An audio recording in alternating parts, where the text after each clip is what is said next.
Gente, graça e paz, a irmã Elida vai orar para dar início ao nosso ano bíblico. Pode orar, irmã. Amado Deus, eterno Pai, estamos aqui reunidos em Teu nome, buscando do Senhor o poder do Teu Espírito Santo para estudar a Tua palavra, Espírito de profecia. Senhor, firma os nossos pés na palavra de verdade. Grava a Tua palavra no nosso coração, para que não venhamos pecar contra Ti. Sabemos que o tempo se aproxima e precisamos estar com nossas lâmpadas cheias do poder do Teu Espírito Santo, e por isso pedimos a Tua presença aqui, perdoe tudo que temos falhado, e obrigado por mais um momento que o Senhor tem nos concedido a nós, como em filho e como família, representando a nossa família, esteja presente nos nossos lares e no meio de nossa parentela, dando a tua paz. Eu pedi, peço e agradeço em nome de Jesus. Amém. Amém. Amém. Louvado seja Deus. E hoje nós vamos, dia 22 de julho, Ezequiel 35 e 36, João 11, de 1 a 46, e o capítulo 58 de Desejar Todas as Nações, Lázaro sai para fora. Alguém quer começar?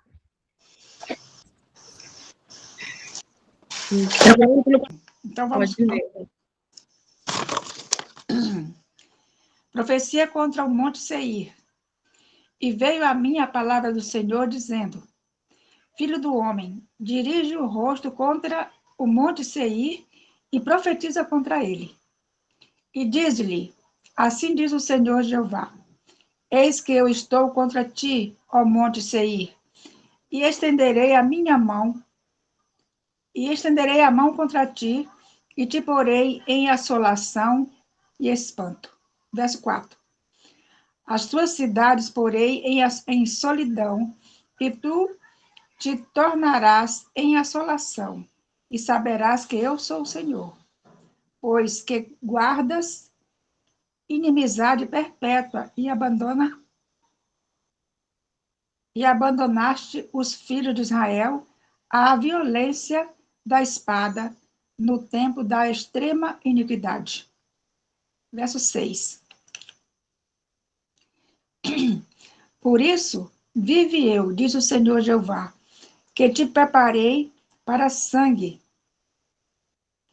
e o sangue te perseguirá. Visto que não abandonaste o sangue te perseguirá. Verso 7. E farei do Monte Seir uma extrema assolação, e exterminarei dele o que por ele passa, e o que por ele volta. Verso 8. E encherei os teus montes dos seus traspassados, nos teus outeiros e nos teus vales, e em todas as tuas correntes cairão os traspassados à espada. Oh, meu Deus. 9. Em assolação perpétua te porei, e as tuas cidades nunca mais serão habitadas. Assim sabereis que eu sou o Senhor. Visto que dizes, os dois povos e as duas terras serão meus, e os possuiremos, sendo que o Senhor se achava ali.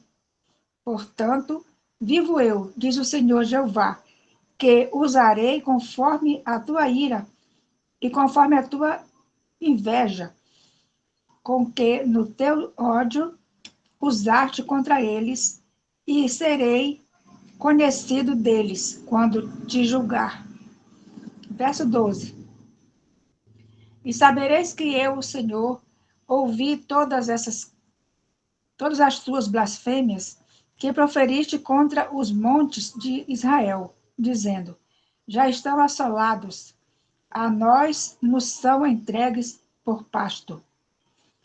Verso 13.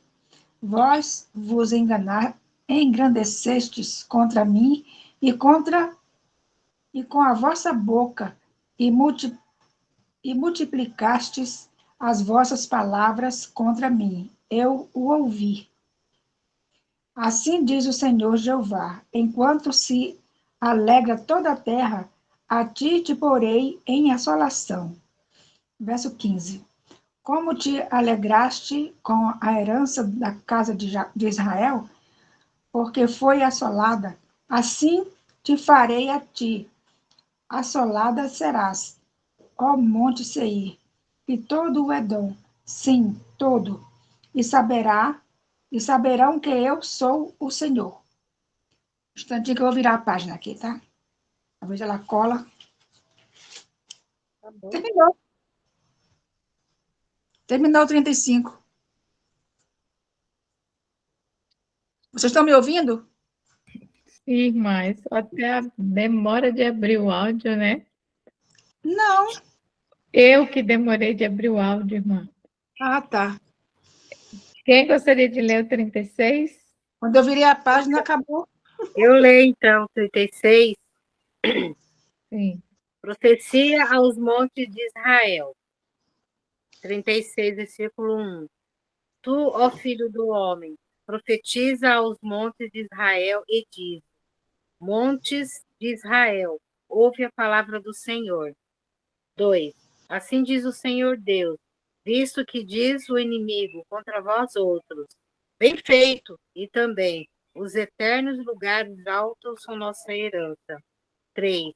Portanto, profetiza e diz: Assim diz o Senhor Deus, visto que vos assolaram e procuraram abocar-vos de todos os lados, para que fosseis possessão do resto das nações e andais em lábios paroleiros e na infâmia do povo.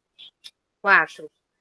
Portanto, ouve, ó montes de Israel, a palavra do Senhor Deus. Assim diz o Senhor Deus aos montes e aos outeiros, às correntes e aos vales, aos lugares desertos e desolados, e às cidades desamparadas, que se tornaram rapina e escárnio para o resto das nações circunvizinhas.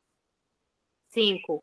Portanto, assim diz o Senhor Deus, certamente no fogo do meu zelo farei contra o resto das nações e contra todo o Edom. Eles se apropriaram da minha terra, com alegria de todo o coração, e com menosprezo de alma, para despovoá-la e saqueá-la. 6. Portanto, profetiza sobre a terra de Israel, e diz aos montes e aos outeiros, às correntes e aos vales, assim diz o Senhor Deus. Eis que falei no meu zelo e no meu furor, porque levaste sobre vós o opróbrio das nações. 7. Portanto, assim diz o Senhor Deus, levantando eu a mão, jurei que as nações que estão ao redor de vós levem o seu opróbrio sobre si mesmas. 8. Mas vós, ó montes de Israel, vos produzireis os vossos ramos, e dareis o vosso fruto para o meu povo de Israel, o qual está prestes a vir. 9. Porque eis que estou convosco, voltar-me-ei para vós outros, e serei lavrados e semeados. 10. Multiplicarei homens sobre vós, e toda a casa de Israel. Sim, toda. As cidades serão habitadas, e os lugares devastados serão edificados. 11. Multiplicarei homens e animais sobre vós. Eles se multiplicarão e serão fecundos. Falo-ei habitar-vos, como dantes, e vos tratarei melhor do que outrora. E sabereis que eu sou o Senhor. 12. Farei andar sobre vós homens, o meu povo de Israel. Eles vos possuirão, e sereis a sua herança, e jamais os despilhareis. 13. Assim diz o Senhor Deus, visto que te dizem, tu és a terra que devora os homens, e és terra que despilha o seu povo. 14. Por isso, tu não devorarás mais os homens, nem despilharás mais o teu povo, diz o Senhor Deus. 15. Não te permitirei jamais que ouças a ignomínia dos gentios. Não mais levarás sobre ti o opróbrio dos povos, nem mais farás tropeçar o teu povo, diz o Senhor Deus. A restauração de Israel. 16. Veio a minha palavra do Senhor dizendo. 17. Filho do homem, quando os da casa de Israel habitavam na sua terra, eles a contaminaram com os seus caminhos e as suas ações, como a imundícia de uma mulher em sua menstruação. Tal era o seu caminho perante mim. 18. Derramei, pois, o meu furor sobre eles, por causa do sangue que derramaram sobre a terra e por causa dos seus ídolos, com que a contaminaram. 19. Espalhei-os entre as nações, e foram derramados pelas terras, segundo os seus caminhos, e segundo os seus feitos, e os julgarei, julguei. 20. Enchegando as nações para onde foram, profanaram o meu santo nome, pois deles se dizia: são estes o povo do Senhor, porém tiveram de sair da terra dele. 21. Mas tive compaixão do meu santo nome, que a casa de Israel profanou entre as nações para onde foi. 22. Dize, portanto, a casa de Israel: assim diz o Senhor Deus: não é por amor de vós que eu faço isso, ó casa de Israel, mas pelo meu santo nome, que profanastes entre as nações para onde fostes. 23. Vindicarei a santidade do meu grande nome, que foi profanado entre as nações, o qual profanaste no meio delas. As nações saberão que eu sou o Senhor, diz o Senhor Deus, quando eu vindicar a minha santidade perante elas. 24. Tomar-vos-ei entre as nações, e vos congregarei de todos os países, e vos trarei para a vossa terra. 25. Então aspergirei água pura sobre vós, e ficareis purificados. De todas as vossas imundícias e de todos os vossos ídolos vos purificarei. 26. Dar-vos-eis coração novo, e porei dentro de vós espírito novo. Tirarei de vós o coração de pedra, e vos darei coração de carne. 27. Dentro de vós o meu espírito, e farei que andeis nos meus estatutos, guardeis os meus juízos e os observeis. 28. Habitareis na terra que eu dei a vós, vossos pais. Vós sereis o meu povo, e eu serei o vosso Deus. 29. Livrar-vos-ei de todas as vossas imundícias. Farei vir o trigo e o multiplicarei, e não trarei fome sobre vós. 30. Multiplicarei o fruto das árvores e a novidade do campo, para que jamais recebais o opróbrio da fome entre as nações. 31. Então vos lembrarei dos vossos maus caminhos, dos vossos feitos, que não foram bons. Tereis nojo de vós mesmos por causa das vossas iniquidades e das vossas abominações. 32. Não é por amor de vós, fique bem entendido, que eu faço isso, diz o Senhor Deus. Envergonhai-vos e confundi-vos por causa dos vossos caminhos, ó casa de Israel. 33. Assim diz o Senhor Deus, no dia em que eu vos purificar de todas as vossas iniquidades, então farei que sejam habitadas as cidades e sejam edificados os lugares desertos. 34. Lavrar-se a terra deserta, em vez de estar desolada aos olhos de todos os que passam. 35. Disse-á: esta terra desolada ficou como o jardim do Éden, as cidades desertas, desoladas em ruínas, estão fortificadas e habitadas. 36. Então as nações que tiverem restado ao redor de vós saberão que eu, o Senhor, reedifiquei as cidades destruídas e replantei o que estava abandonado. Eu, o Senhor, o disse e o farei. 37. Assim diz o Senhor Deus: ainda nisso permitirei que seja eu solicitado pela casa de Israel. Ele multiplique os homens como um rebanho. 38.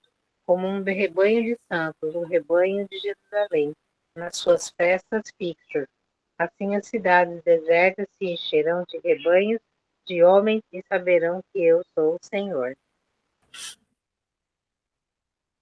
Amém. O Ivan vai ler o João 11, de 1 a 46. A ressurreição de Lázaro. Estava enfermo Lázaro, de Betânia, da aldeia de Maria e de sua irmã Marta. Esta Maria, cujo irmão Lázaro estava enfermo, era a mesma que ungiu com bálsamo o Senhor, e lhe enxugou os pés com seus cabelos. Mandaram, pois, as irmãs de Lázaro dizer a Jesus: Senhor, está enfermo aquele a quem amas. Ao receber a notícia, disse Jesus: esta enfermidade não é para a morte, e sim para a glória de Deus, a fim de que o Filho de Deus seja por ela glorificado. 5. Ora, amava Jesus a Marta, e a sua irmã e a Lázaro. Quando, pois, soube que Lázaro estava doente, ainda se demorou 2 dias no lugar onde estava. Depois disse aos seus discípulos: vamos outra vez para a Judéia. Disseram-lhe os discípulos: Mestre, ainda agora os judeus procuravam apedrejar-te, e voltas para lá? Respondeu Jesus: não são 12 as horas do dia? Se alguém andar de dia, não tropeça, porque vê a luz deste mundo. 10. Mas se andar de noite, tropeça, porque nele não há luz. Isso dizia e depois lhes acrescentou: nosso amigo Lázaro adormeceu, mas vou para despertá-lo. Disseram-lhe, pois, os discípulos: Senhor, se dorme, estará salvo. Jesus, porém, falara com respeito à morte de Lázaro, mas eles supunham que tivesse falado do repouso do sono. Então Jesus lhes disse claramente: Lázaro morreu. 15. E por vossa causa me alegro de que lá não estivesse, para que possais crer, mas vamos ter com ele. Então Tomé, chamado Dídimo, disse aos condiscípulos: vamos também nós para morrermos com ele. Chegando Jesus, encontrou Lázaro já sepultado havia 4 dias. Ora, Betânia estava cerca de 15 estádios perto de Jerusalém. Muitos dentre os judeus tinham vindo ter com Marta e Maria, para as consolar a respeito de seu irmão. 20. Marta, quando soube que vinha Jesus, saiu ao seu encontro. Maria, porém, ficou sentada em casa. Disse, pois, Marta a Jesus: Senhor, se estiveras aqui, não teria morrido meu irmão. Mas também, se a Deus, Deus te concederá. Declarou-lhe Jesus: teu irmão há de ressurgir. Eu sei, replicou Marta, que ele há de ressurgir na ressurreição no último dia. 5. Disse-lhe Jesus: eu sou a ressurreição e a vida. Quem crê em mim, ainda que morra, viverá. E todo o que vive e crê em mim não morrerá eternamente. Crês isto? Sim, Senhor, respondeu ela. Eu tenho crido que tu és o Cristo, o Filho de Deus que devia vir ao mundo. Tendo dito isto, retirou-se e chamou Maria, sua irmã, e lhe disse em particular: o mestre chegou e te chama. Ela, ouvindo isto, levantou-se depressa e foi ter com ele. 30. Pois Jesus ainda não tinha entrado na aldeia, mas permanecia onde Marta se avistara com ele. Os judeus que estavam com Maria em casa e a consolavam, vendo-a levantar-se depressa e sair, seguiram-na, supondo que ela ia ao túmulo para chorar.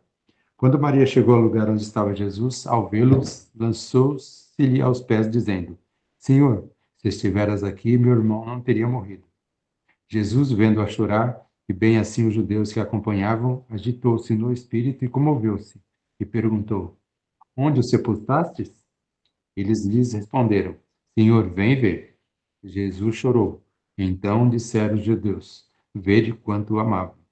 Mas alguns objetaram: não podia ele, que abriu os olhos ao cego, fazer que esse morto não morresse? 38. Jesus, agitando-se novamente em si mesmo, encaminhou-se para o túmulo. Era este uma gruta, a cuja entrada tinha posto uma pedra. Então ordenou Jesus: tirai a pedra. Disse-lhe Marta, irmã do morto: Senhor, já cheira mal, porque já é de 4 dias. 40. Respondeu-lhe Jesus: não te disse eu que, se creres, verás a glória de Deus? Tiraram então a pedra, e Jesus, levantando os olhos para o céu, disse: Pai, graças te dou porque me ouviste. Aliás, eu sabia que sempre me ouves, mas assim falei por causa da multidão presente, para que creiam que tu me enviaste. E tendo dito isto, clamou em alta voz: Lázaro, vem para fora. Saiu aquele que estivera morto, tendo os pés e as mãos ligados com ataduras e o rosto envolto num lenço. Então lhes ordenou Jesus: desatai-o e deixai-o ir.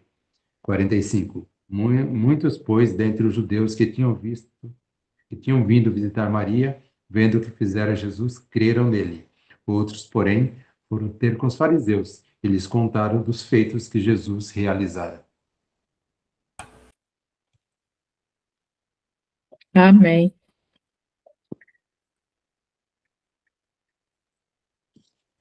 Capítulo 48 do livro Desejado de Todas as Nações. Alguém quer ler? Não, Eu começo. Sim. Sim. 58. Capítulo 58. Lázaro sai para fora.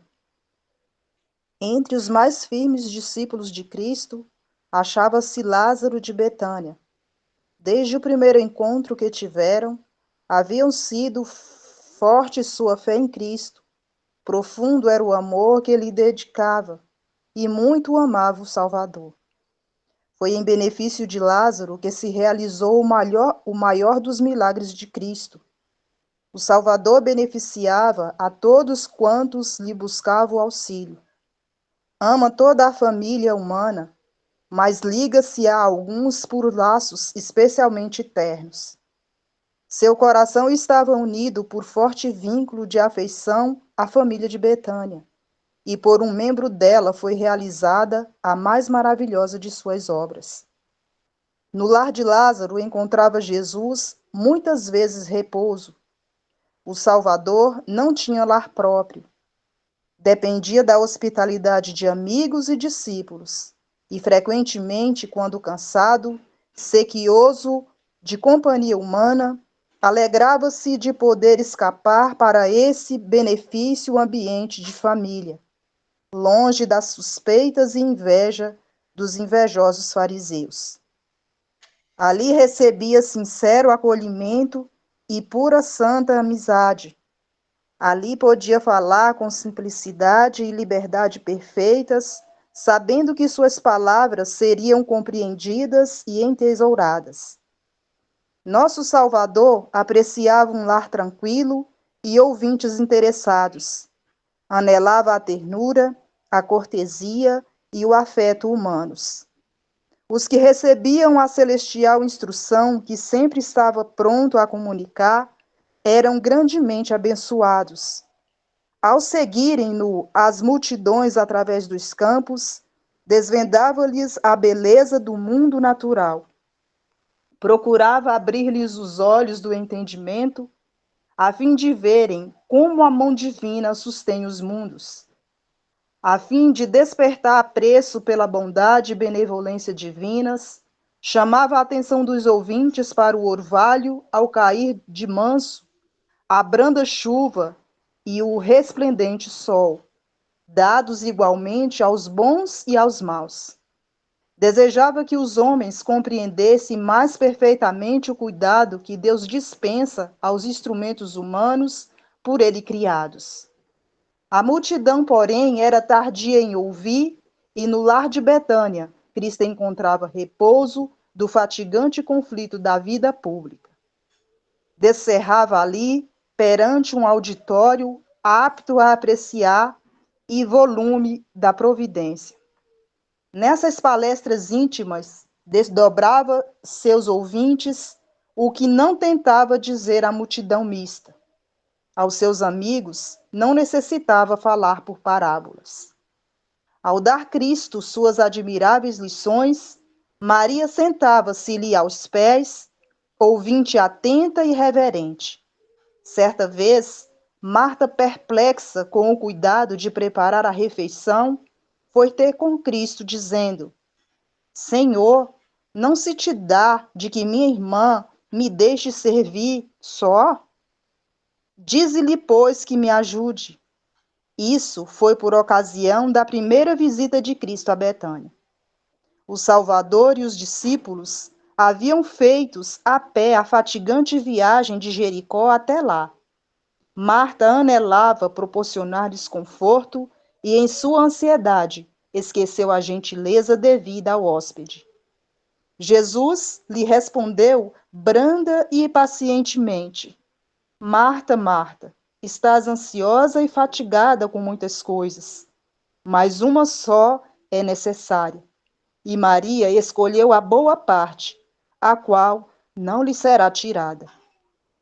Maria estava enriquecendo o espírito com as preciosas palavras caídas dos lábios do Salvador, palavras mais valiosas para ela do que as mais magníficas joias da terra. Há uma só coisa que Marta necessitava.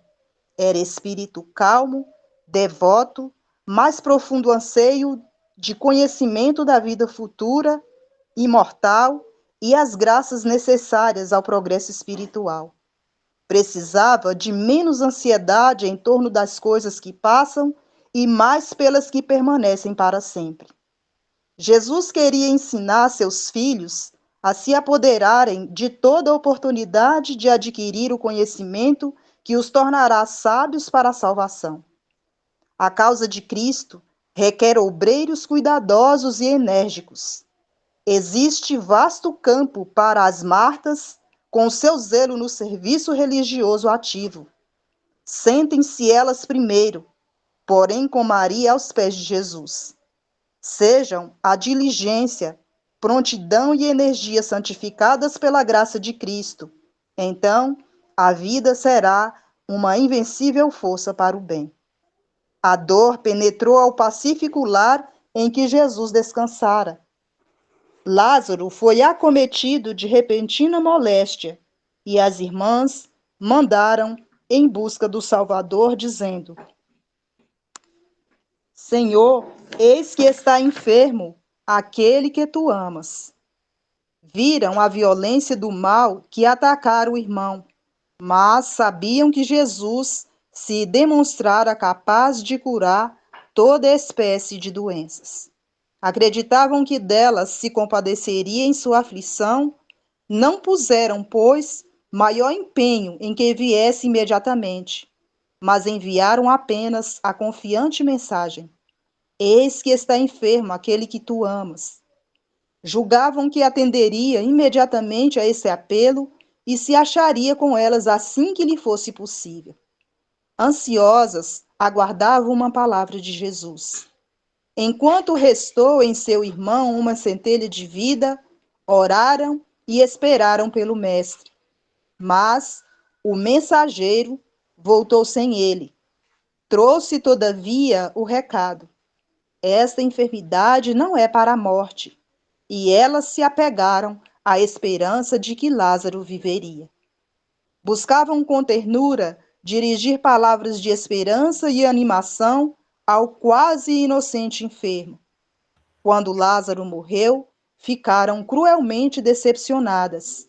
Sentiram-se, porém, sustidas pela graça de Cristo, e isso as guardou de lançar qualquer censura ao Salvador.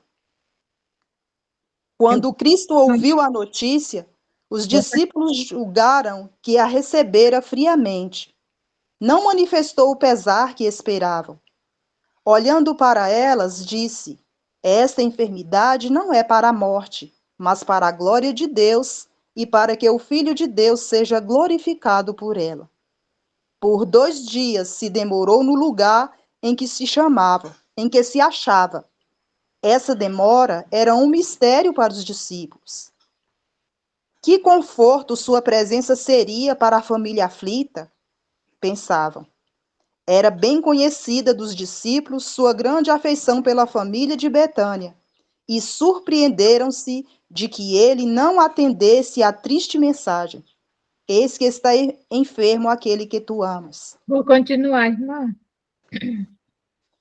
Durante os 2 dias, Cristo parecia haver alixado da mente a notícia, pois não falava em Lázaro. Os discípulos lembraram-se de João Batista, o precursor de Jesus. Haviam-se admirado de que, com o poder de que dispunha para operar milagres maravilhosos, Cristo houvesse permitido que João definhasse no cárcere e morresse de morte violenta. Possuindo tal poder, por que não salvar a vida de João? Essa pergunta foram muitas vezes feita pelos fariseus, que a apresentavam com irrefutável argumento contra a afirmação de Cristo de ser o Filho de Deus. O Salvador advertira os discípulos de provações, perdas e perseguições. Abandoná-los-ia na provação? Alguns cogitaram e se haviam enganado a respeito de sua missão. Todos ficaram profundamente perturbados. Depois de esperar 2 dias, disse Jesus aos discípulos: Vamos outra vez para a Judéia.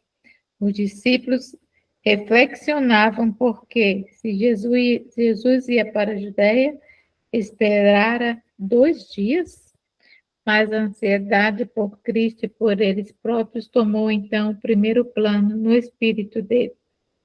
Não podiam ver senão perigo no passo que ele ia dar. Rabi, disseram, ainda agora os judeus procuravam apedrejar-te e tornas para lá? Jesus respondeu, não há 12 horas no dia? Acho-me sob a direção de meu Pai, enquanto fizer sua vontade. Minha vida está segura. As 12 horas do meu dia ainda não findaram. Entrei em suas últimas horas, mas, enquanto restar algumas delas, acho-me a salvo.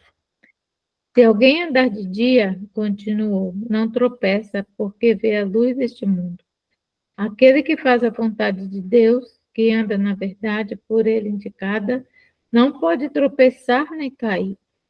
A luz do Espírito de Deus, a guiá-lo, dá-lhe clara percepção de seu dever, conduzindo-o direto até o fim de sua obra. Mas se andar de noite, tropeça, porque nele não há luz. Aquele que anda em caminho de sua própria escolha, ao qual Deus não o chamou, tropeçará. Para esse o dia se torna noite, e onde quer que esteja, não se acha seguro. Assim falou, e depois disse-lhes, Lázaro, o nosso amigo dorme, mas vou despertá-lo do sono. Lázaro, o nosso amigo dorme. Que tocante essas palavras, quão repassadas de simpatia. Ao pensamento do perigo que seu mestre ia correr indo a Jerusalém, os discípulos quase olvidaram a enlutada família de Betânia. Tal, porém, não se dera com Cristo. Os discípulos sentiram-se repreendidos. Tinham ficado decepcionados por Cristo não atender mais prontamente a mensagem e foram tentados a pensar que não possuía por Lázaro e suas irmãs a tenra afeição que lhe atribuíam. Do contrário, se teria apressado a ir com o mensageiro. Mas as palavras, Lázaro, o nosso amigo dorme, despertaram-lhe os devidos sentimentos. Convenceram-se de que Jesus não esquecera os amigos em aflição. Disseram, pois, os discípulos, Senhor, se dorme, estará salvo. Mas Jesus dizia isso da sua morte. Eles, porém, cuidavam que falava do repouso do sono. Cristo apresenta a morte para seus filhos crentes como um sono.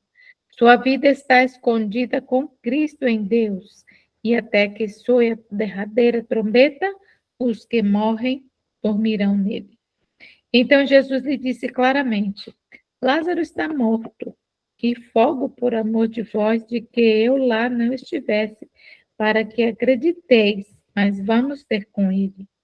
Tomé não podia ver senão morte reservada a seu mestre, caso fosse para a Judéia, mas encheu-se de ânimo e disse aos outros discípulos, vamos nós também, para morrermos com ele. Ele conhecia o ódio dos judeus para com Cristo. Era desígnio deles tramar-lhe a morte, mas não alcançaram esse objetivo, porque lhe restava ainda algum do tempo que lhe estava determinado. Durante esse tempo, Jesus tinha a guarda dos anjos celestiais e mesmo nas regiões da Judéia, onde os rabis estavam tramando a maneira de se apoderar dele e entregá-lo à morte, mal algum lhe poderia sobrevir. Os discípulos maravilharam-se às palavras de Cristo quando disse, Lázaro está morto e folgo, que eu lá não estivesse. Esquivar-se-ia o Salvador por sua própria vontade do lar de seus amigos em sofrimento? Aparentemente, Maria, Marta e o moribundo Lázaro foram deixados sós, mas não estavam sós. Cristo testemunhou toda a cena e depois da morte de Lázaro, sua graça susteve as desoladas irmãs. Jesus testemunhou a dor de seus despedaçados corações ao lutar o irmão contra o poderoso inimigo, a morte. Sentiu todo o transe da agonia quando disse aos discípulos: Lázaro, nosso amigo, dorme. Mas Cristo não tinha somente os amados de Betânia em quem pensar. O preparo de seus discípulos exigia-lhe a consideração. Deviam ser seus representantes perante o mundo, para que a bênção do Pai a todos pudesse abranger. Por amor deles, permitiu que Lázaro morresse. Houvesse-o ele restabelecido a saúde e não se teria realizado o milagre que é a mais positiva prova de seu caráter divino. Se Cristo se achara no quarto do doente, esse não teria morrido, pois Satanás nenhum poder sobre ele exerceria. A morte não lhe alvejaria a Lázaro com seu dardo, em presença do doador da vida. Portanto, Cristo se conservou distante, consentiu que o maligno exercesse seu poder, a fim de o fazer recuar como um inimigo vencido. Permitiu que Lázaro passasse pelo poder da morte e as consternadas irmãs viram seu amado ser deposto no sepulcro. Cristo sabia que ao contemplar o rosto inanimado do irmão, severa seria a prova de sua fé no Redentor. Mas sabia que, em virtude da luta por que estavam então passando, essa fé resplandeceria com brilho incomparavelmente maior. Sofreu cada transe da dor que padeceram. Não os amava menos, mas sabia que por elas, por Lázaro, por ele próprio e os discípulos, deveria ser obtida uma vitória.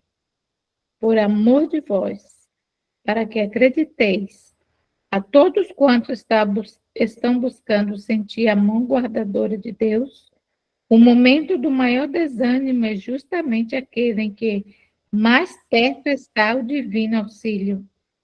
Olharão para trás com reconhecimento a parte mais sombria do caminho que percorreram. Assim sabe o Senhor livrar da tentação os piedosos, de toda tentação e de toda prova, tirar-los-á ele com mais firme fé e mais rica experiência. Retardando sua ida para junto de Lázaro, tinha Cristo um desígnio de misericórdia para com os que não o receberam. Demorou-se para que, erguendo Lázaro dos mortos, pudesse dar a seus incrédulos, obstinado povo, outra prova de que era, na verdade, a ressurreição e a vida.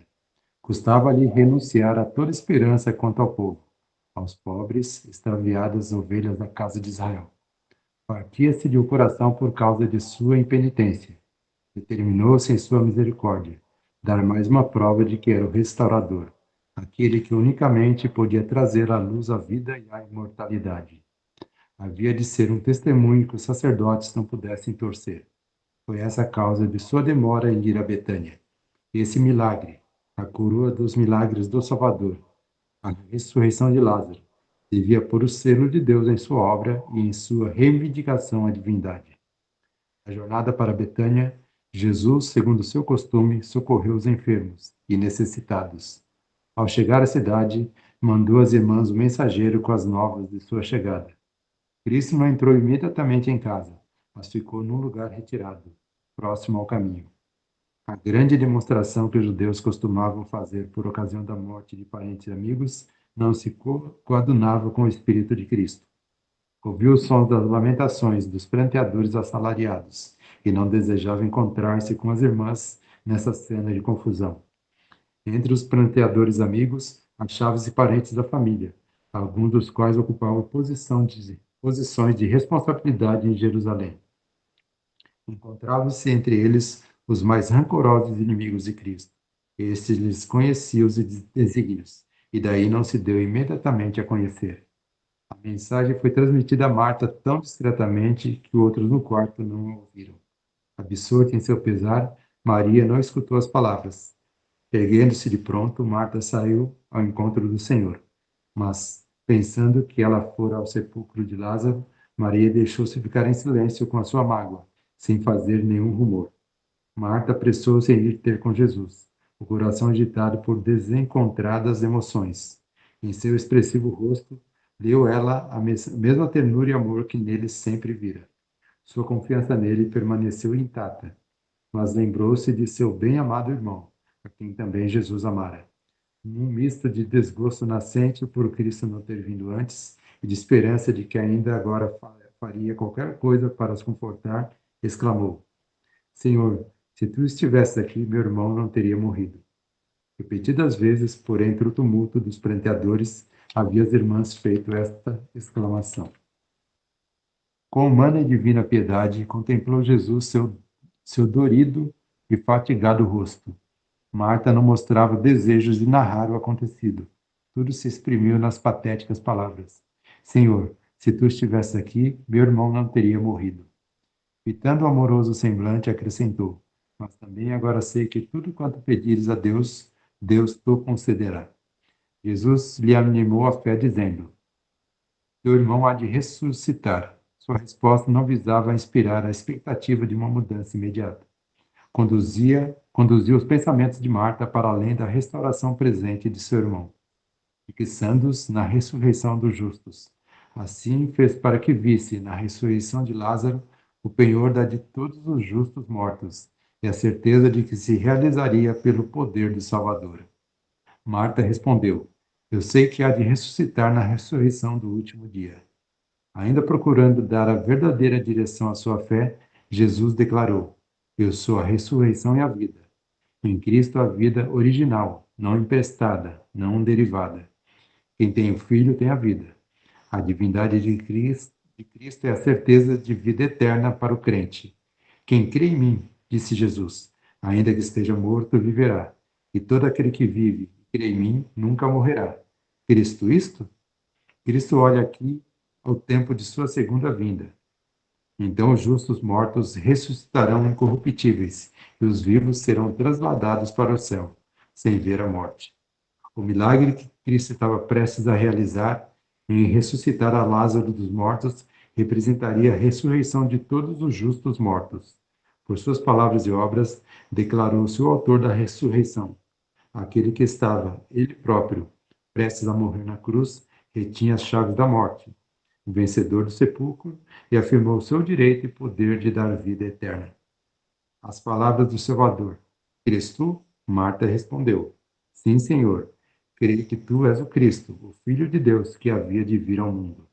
Ela não compreendia em toda a sua significação as palavras proferidas por Cristo, mas confessou sua fé na divindade dele e sua confiança em que ele era capaz de efetuar qualquer coisa que lhe aprovesse. E dito isto, partiu e chamou em segredo a Maria, sua irmã, dizendo: O mestre está cá e chama-te. Ela comunicou sua mensagem o mais reservadamente possível, pois os sacerdotes e principais estavam preparados para prender Jesus quando se oferecesse oportunidade. O clamor dos pranteadores impediu que suas palavras fossem ouvidas. Ao receber a comunicação, Maria ergueu-se apressadamente e, com expressão ansiosa, deixou a sala. Julgando que ela fora à sepultura para chorar, os pranteadores seguiram-na. Ao chegar ao local em que Jesus a esperava, ajoelhou-se-lhe aos pés e disse com lábios trêmulos: Senhor, se tu estivesse aqui, meu irmão não teria morrido. Eram-lhe penosos os gritos dos pranteadores, pois ela desejava trocar algumas tranquilas palavras só com Jesus. Mas conhecia a inveja e o ciúme que alguns dos presentes contra ele nutriam no coração, e absteve-se de exprimir-lhe plenamente a sua mágoa. Jesus, pois, quando a viu chorar, e também chorando os judeus que com ela vinham, moveu-se muito em espírito, e perturbou-se. Lia o coração de todos que ali estavam reunidos. Viu que da parte de muitos não passava de simulação o que apresentavam como demonstração de pesar. Sabia que alguns no grupo, manifestando agora hipócrita tristeza, estariam sem muita demora, planejando a morte não somente do poderoso operador de milagres, mas daquele que estava para ser ressuscitado. Cristo lhes poderia haver arrancado o manto de fingido pesar. Conteve, porém, sua justa indignação. As palavras que poderia, com toda a verdade, haver proferido, calou-as por amor do querido ser, a seus pés ajoelhado em dor, e que realmente nele acreditava. Onde o pusestes? Perguntou. Disseram-lhe, Senhor, vem e vê. Juntos dirigiram-se para o sepulcro. Foi uma cena dolorosa. Lázaro fora muito amado, e as irmãs por ele choravam, despedaçado o coração, ao passo que os que haviam sido amigos seus misturaram as lágrimas com as das desoladas irmãs. Em face dessa aflição humana e de que os amigos consternados pranteavam o morto, enquanto o Salvador do mundo ali se achava, Jesus chorou. Se bem que fosse o Filho de Deus, revestira-se, no entanto, da natureza humana e comoveu-se com a humana dor. Seu terno, compassivo coração estava sempre pronto a compadecer-se perante o sofrimento. Chora com os que choram e alegra-se com os que se alegram. Não foi, porém, simplesmente pela simpatia humana para com Maria e Marta que Jesus chorou. Havia em suas lágrimas uma dor tão acima da simples mágoa humana, como o céu se acha acima da terra. Cristo não chorou por Lázaro, pois estava para o chamar do sepulcro. Chorou porque muitos dos que ora pranteava Lázaro haviam de em breve tramar a morte daquele que era a ressurreição e a vida. Quão incapazes se achavam, no entanto, os incrédulos judeus de interpretar devidamente suas lágrimas. Alguns que não logravam enxergar senão as circunstâncias exteriores da cena que perante ele estava, como causa de sua tristeza, disseram baixinho, vede como o amava. Outros, procurando lançar a semente da incredulidade no coração dos presentes, disseram, podia ele, que abriu os olhos ao cego, fazer também com que este não morresse? Se estava no poder de Cristo salvar a Lázaro, por que então o deixou morrer? Com profética visão, percebeu Cristo a inimizade dos fariseus e dos saduceus. Sabia que lhe estavam premeditando a morte. Não ignorava que alguns dos que tão cheios de aparente simpatia se mostravam. Em breve fechariam contra si mesmos a porta da esperança e os portais da cidade de Deus. Em sua humilhação e crucifixão estava para verificar-se uma cena que daria em resultado a destruição de Jerusalém, e então ninguém lamentaria os mortos. O juízo que estava para cair sobre Jerusalém foi perante ele claramente delineado. Contemplou Jerusalém cercada pelas legiões romanas. Viu que muitos dos que agora choravam por Lázaro morreriam no cerco da cidade, e não haveria esperança em sua morte. Não foi somente pela cena que se desenrolava a seus olhos que Cristo chorou.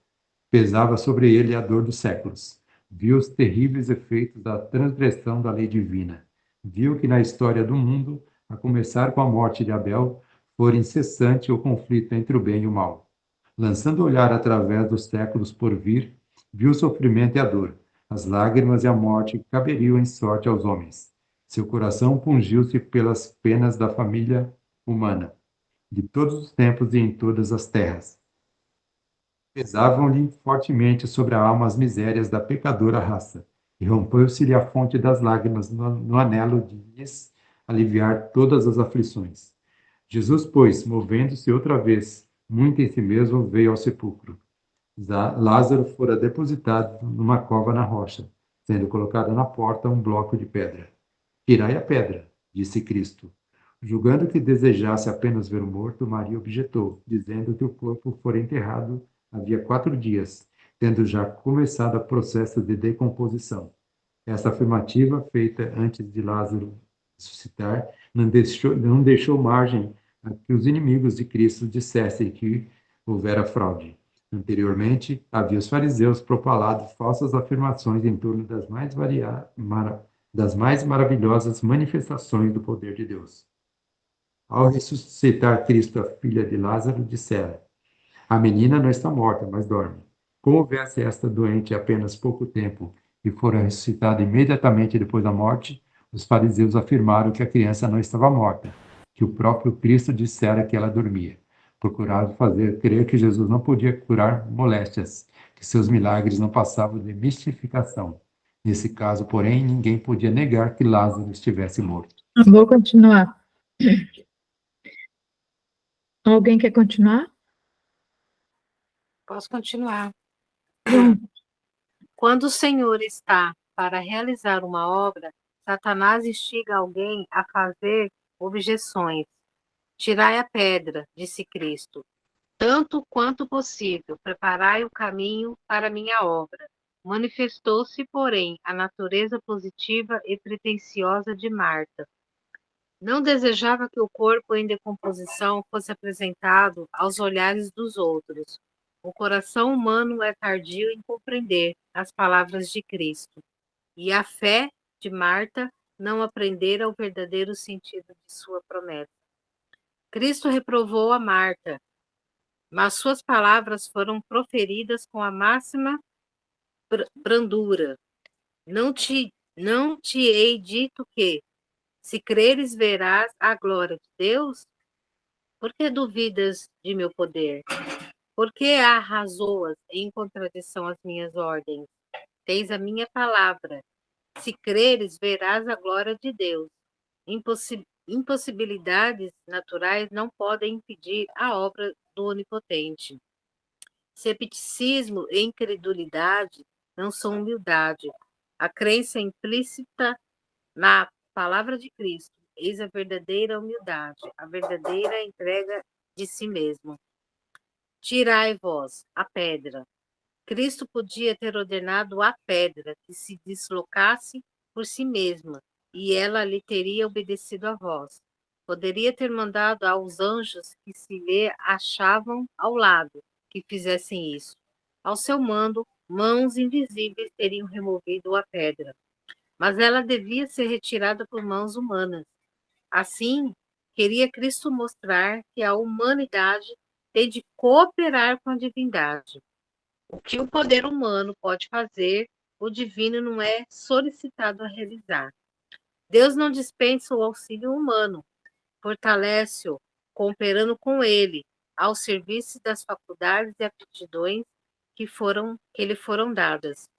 A ordem é obedecida.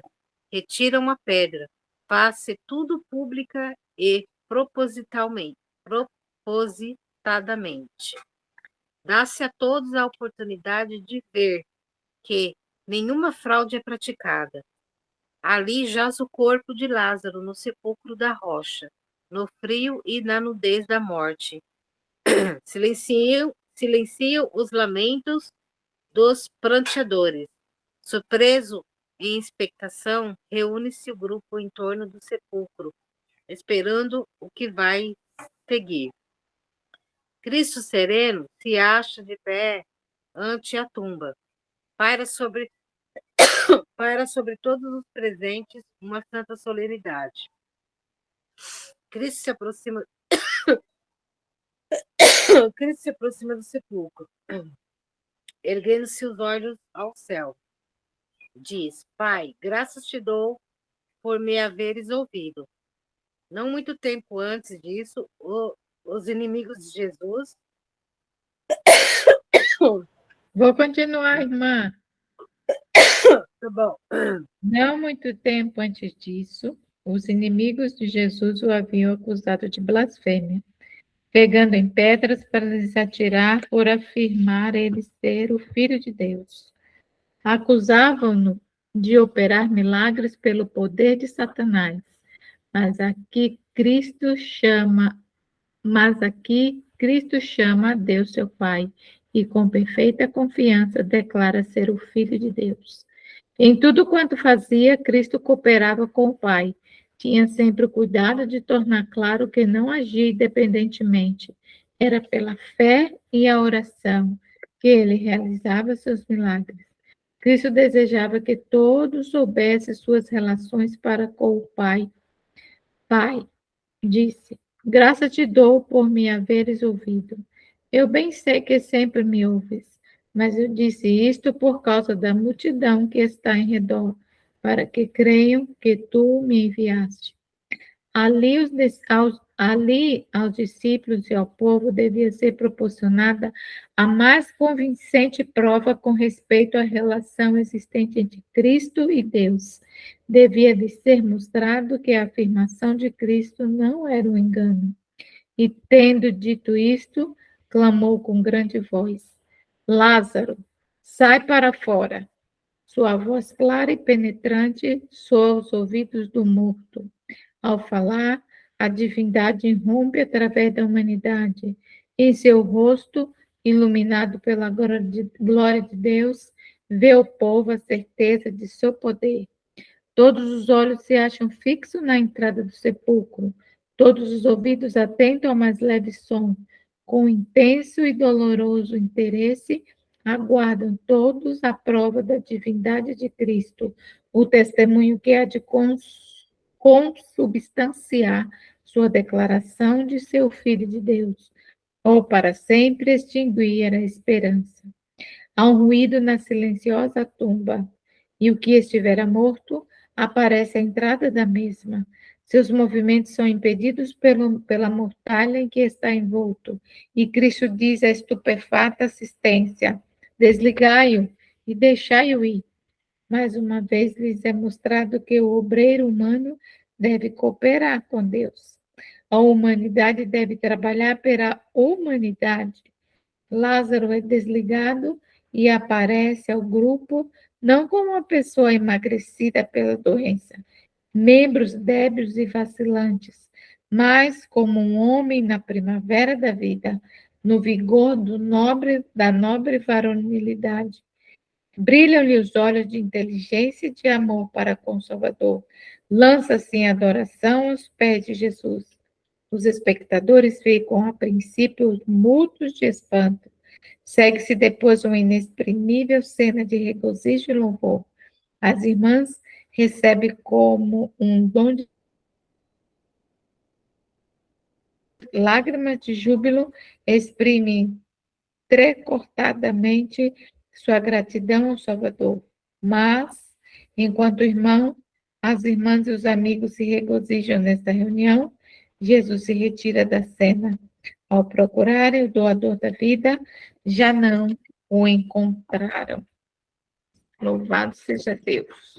Quem puder ajoelhar, vamos orar. Eita glória!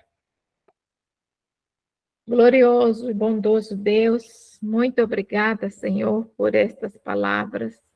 Muito obrigada, pois até aqui o Senhor tem nos ajudado. Percebemos o teu desejo em querer nos salvar com tantas coisas que está escrito, Senhor. Basta a gente crer e crer somente. Nos ajude, Pai, para que ninguém roube a nossa coroa. Dá-nos o poder do Espírito Santo a nós aqui e a todos aqui presentes, cada família aqui reunida, que possamos ser, Senhor, manancial de obediência a Ti. Muito obrigada, Senhor, que possamos ser um manancial de fé. É lindo demais ouvir a Tua palavra, é lindo demais ver os feitos do nosso amado Jesus. Dá-nos amor suficiente para que o Senhor se alegre por nós e conosco, para que possamos, Senhor, estar trilhando os caminhos que o Senhor tem para nós. Que possamos colocar os nossos desejos conforme o teu coração e que saibamos esperar, Senhor, e não percamos a esperança. Tem misericórdia de nós, fortalece-nos, Senhor, pois aqui estamos neste mundo mau, mas não pertencemos a ele. Somos estrangeiros nessa pátria, aguardamos a pátria eterna e clamamos para que o Senhor nos dê oportunidade e nos salve para a honra e glória do teu nome. Mas para isso sabemos que precisamos simplesmente obedecer. Tem misericórdia de nós, fortalece-nos, dá-nos uma boa noite de sono, abençoa-nos e perdoa-nos, e nos ajude a não pecarmos contra Ti. Em nome de Jesus. Amém. Amém. Amém. Amém, amém, amém. Amém. Glória a Deus. Amém.